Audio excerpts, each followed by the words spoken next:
Good evening, everyone, and welcome to Thursday Live with Coach Deborah. I am super excited, super excited, super excited. There is so much going on this week, last week, and probably next week as well. But to see everyone that has some type of event going on, it's just been amazing for me to see. Because you know what? I want to see everyone live their lives out and have successful lives. So I have been loving it. Hello, Maria. Thank you for tuning in. Hello, Tamika. Thank you for tuning in as well. Again, welcome to Thursday Live. You know, this year is all about your blueprint for success. And you don't just wake up one day and say, oh, okay, I'm going to start and I'm going to get it done and I'm going to be up and popping. You have to start early. So that's why education and reading and all of those things are important. Now, today, I'm doing something a little bit different. It still has to do with that blueprint for success, but it's going to be a little bit different. So I hope that you enjoy it. But first and foremost, I want to thank everyone for all that you do for Build Your Best Life. I appreciate your prayers, your financial support, and those likes, comments, and shares. Please keep them coming. Keep them coming. I love it when you share, and I love it when you comment, because that tells me that whatever is going on, whether I have a guest on or I'm solo, that you are enjoying the content. So keep all of that going on. Now, today, my topic is congratulations. Congratulations. Woo! I told you it was going to be different. Hello, Dan. Thank you for tuning in. Well, as I stated, I have been seeing a lot of programs over the past week or so, and it got me to thinking today as I was coming home from one of those events. And I just decided to completely get rid of what I was going to talk about today, to talk about something that's fun and enlightening, and something that we need to embrace, be glad for, and give people kudos.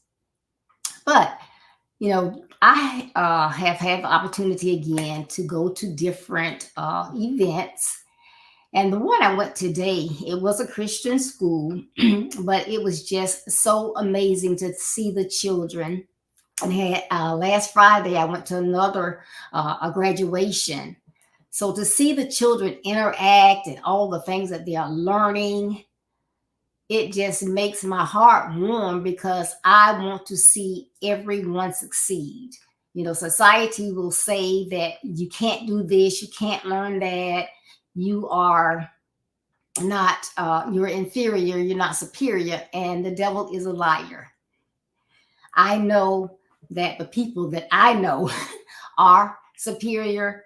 They know a lot. They have extreme talent.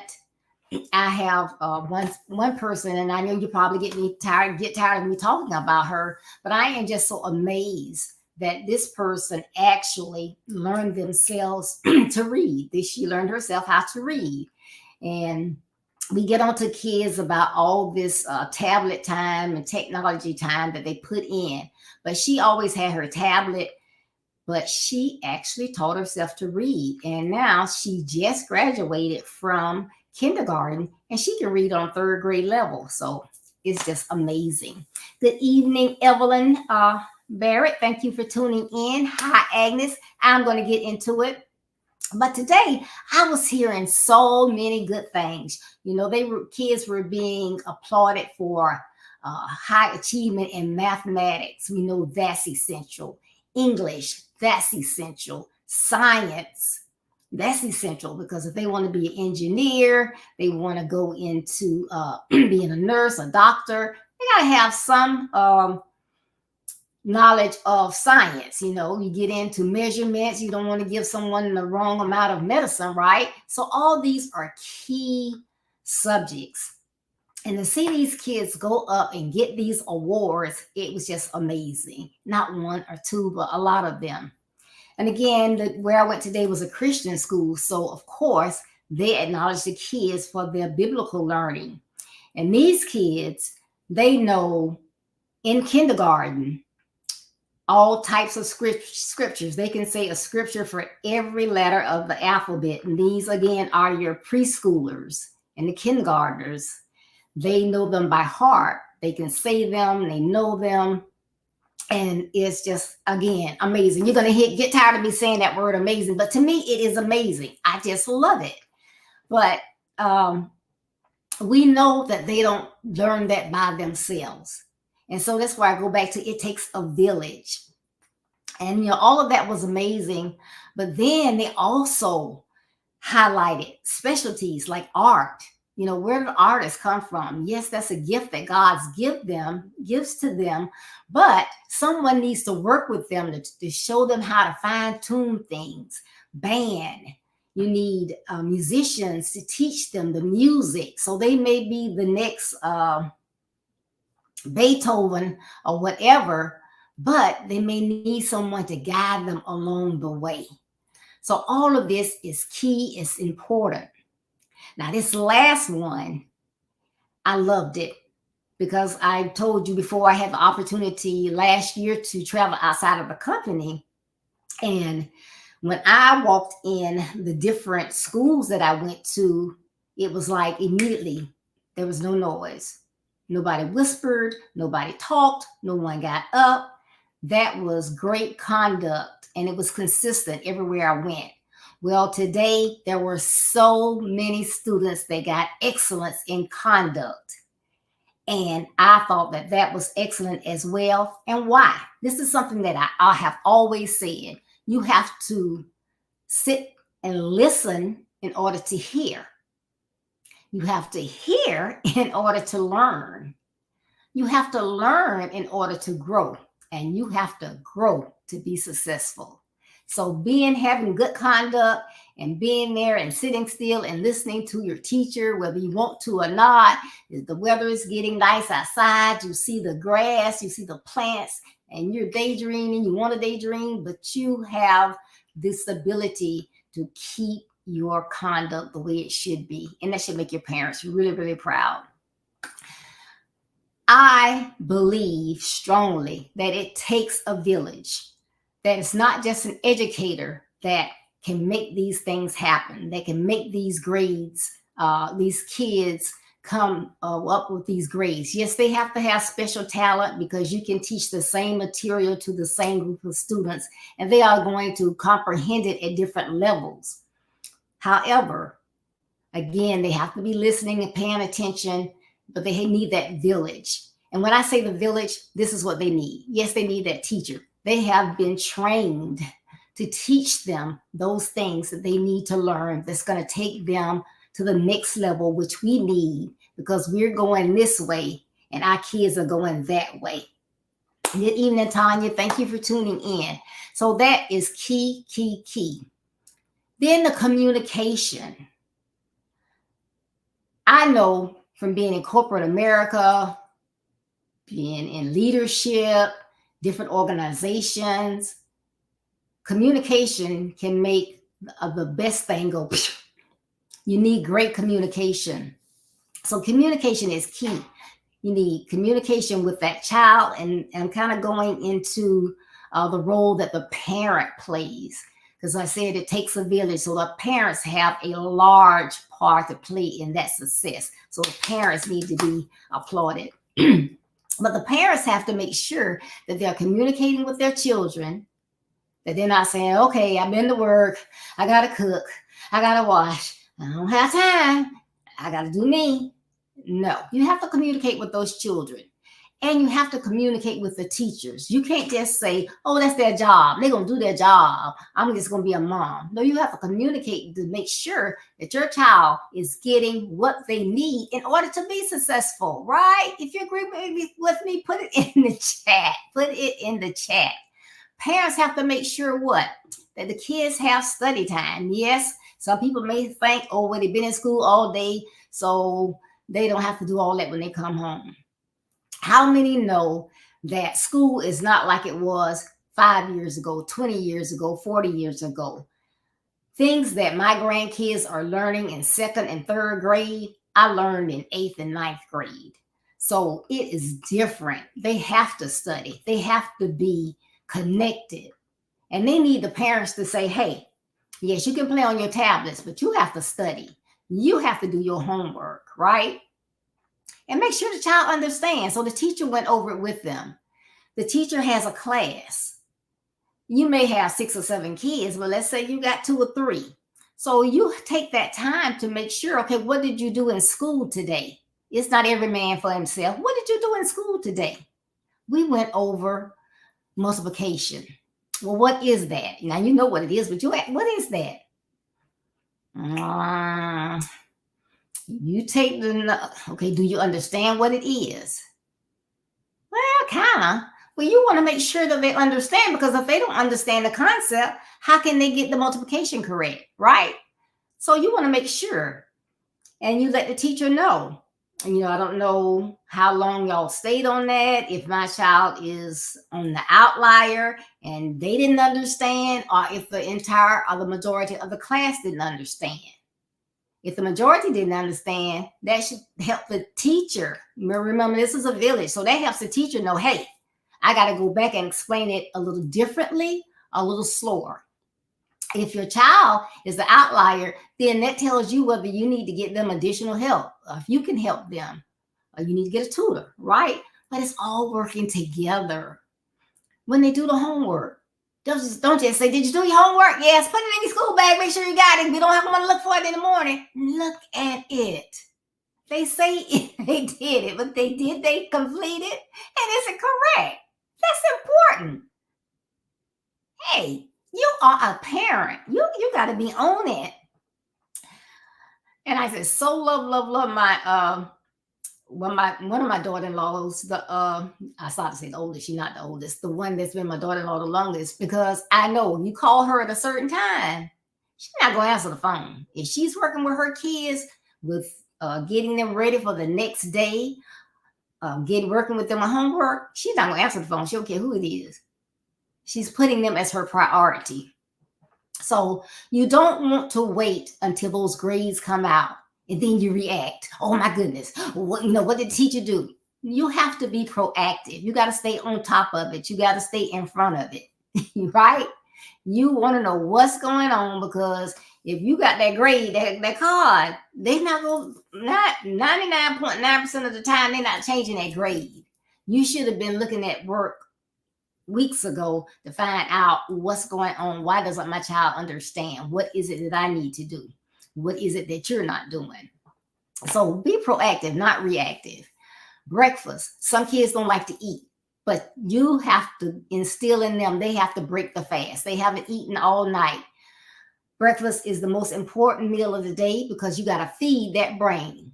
You ever tried it can be Sunday school, an organization, and you're trying to teach a child and you see them like, what's wrong, baby? Okay, if you start asking questions, hey, how many had breakfast this morning? Not everybody. So parents, we got to make sure they get something in them, something to get that brain working. That brain needs nourishment as well. And the balanced meals, and having 7 grandkids, I know that can be a hard task, getting them to eat that balanced meal, because they don't want to do it. They don't want to do it. Some of them will harp on all they want is cheese pizza. All I want is macaroni and cheese. All I want is snacks. But you do what you can do. You got to make sure they get rest. As they get older, they always say, I don't want to go to bed. I'm not sleepy.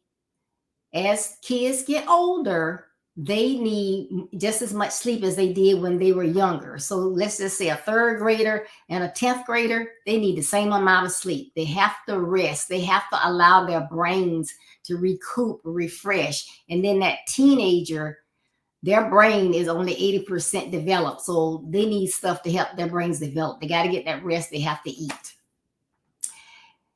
You do have to limit the take time. Not all take is bad. Like I said, it helped my granddaughter learn how to read by herself, but you have to limit that. And this one, I'm going to say, is really, really key. And if you're out and about in different situations, you'll learn that this is becoming huge, and that is mental health. You have to stay in tune with what your children are doing, how they're acting. Because they may have a teacher that's verbally abusing them. They may have a teacher that's physically abusing them.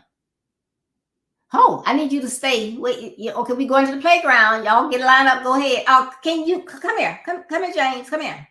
You wait. James, didn't I tell you to sit down? Now, nobody saw you do that. But James, okay, is James going to be so scared he not going to go home and tell his mom? You have to know if your child is acting differently. If you say that teacher's name and they like, Okay. And it might not be the teacher. It might be happening at home. We have a lot of two-parent homes. Is one parent not doing something that they're supposed to, or are they doing something they're not supposed to do? So we have to work, we have to look into those things. Is somebody, I'm trying to hurry up through this part. Are your children being bullied? That's still a thing. Are they hanging around the wrong type peers? They have to have friends. Relationships and communicating is key. However, you have to be mindful of who they're spending their time with. Because like they say, birds of a feather. You don't want your child to get in the wrong clique or with the wrong type child. And then every time someone sees that child, because they know they're a troublemaker, then they think your child is up to the same thing. So this is not a bashing, but these are just things that I wanted to just bring to mind, and just to say thank you to everyone that's involved with our children and their education. That's the educators, the coaches, mentors, tutors, and especially to our parents. Thank you, thank you, thank you so much, because we need our kids.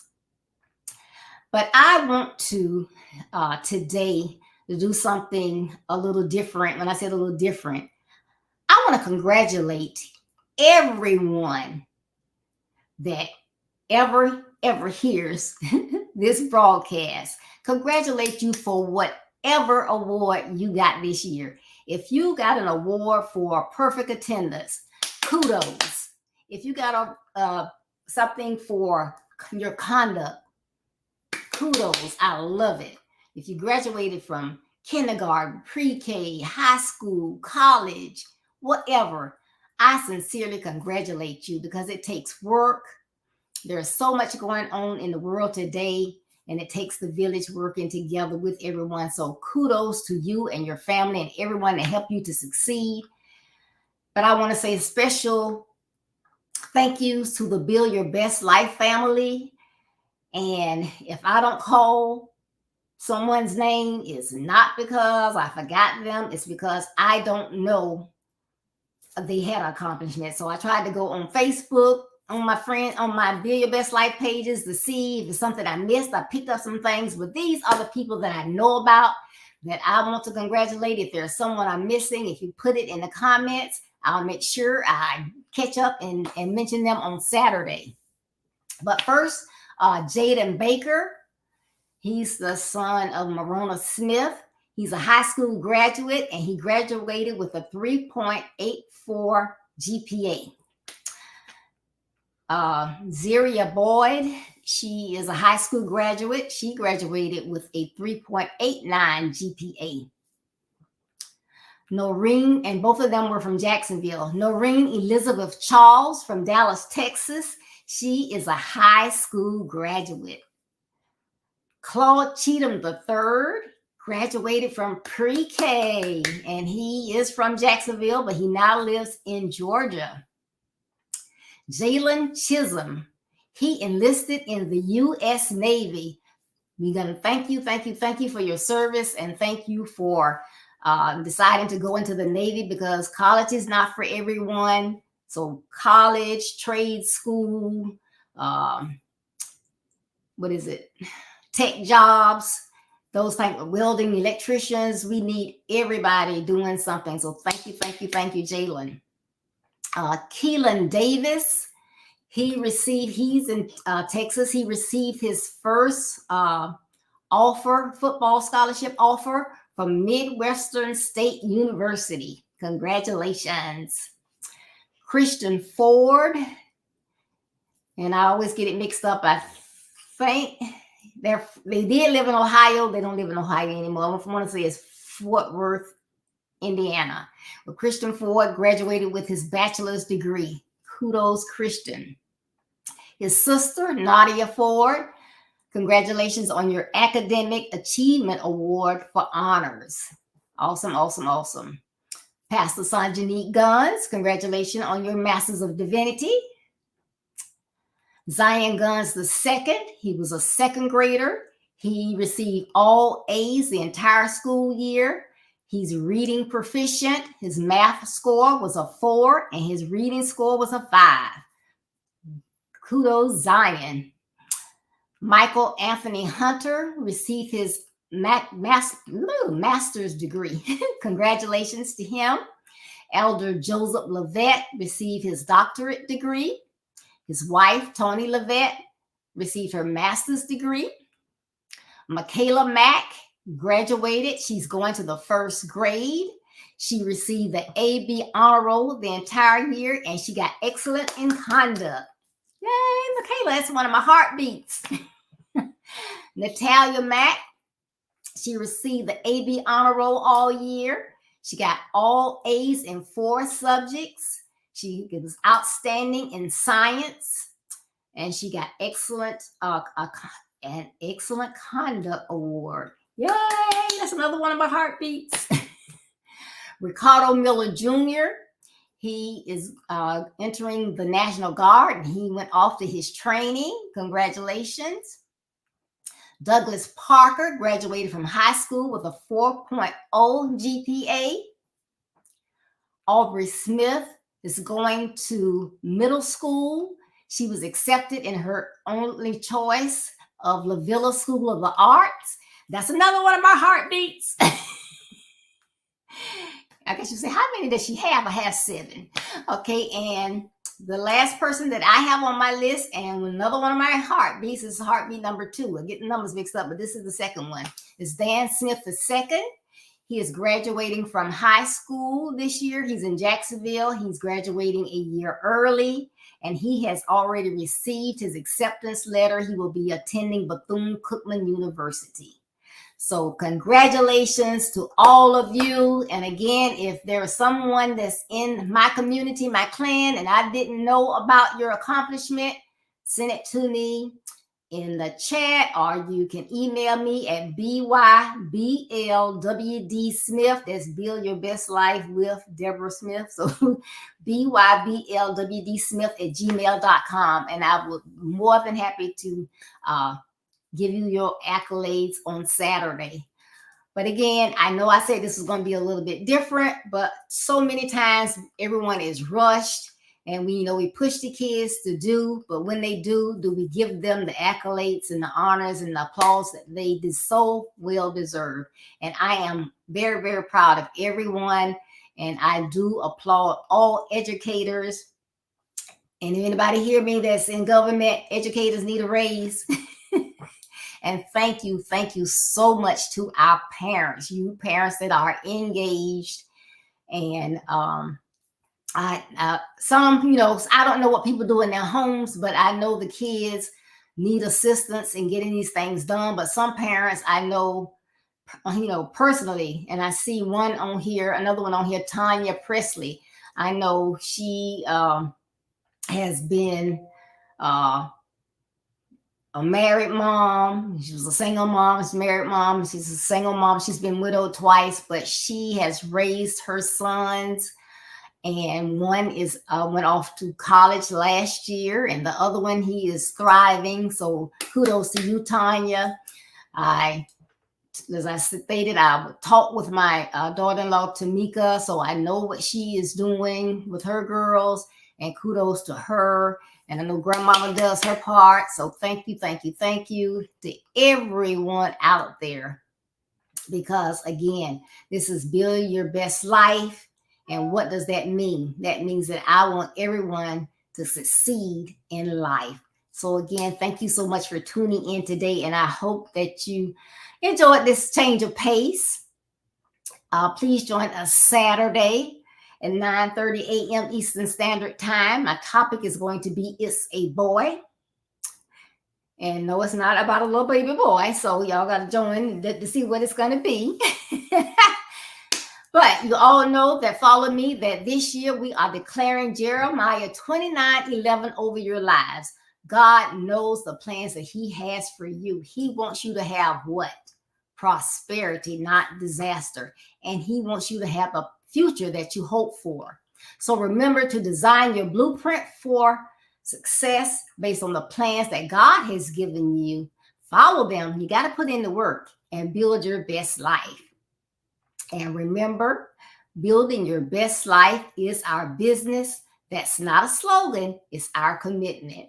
I love you. Be blessed. Stay safe. I hope to see some of you on Saturday, and I love you. Have a great rest of your evening. Bye-bye.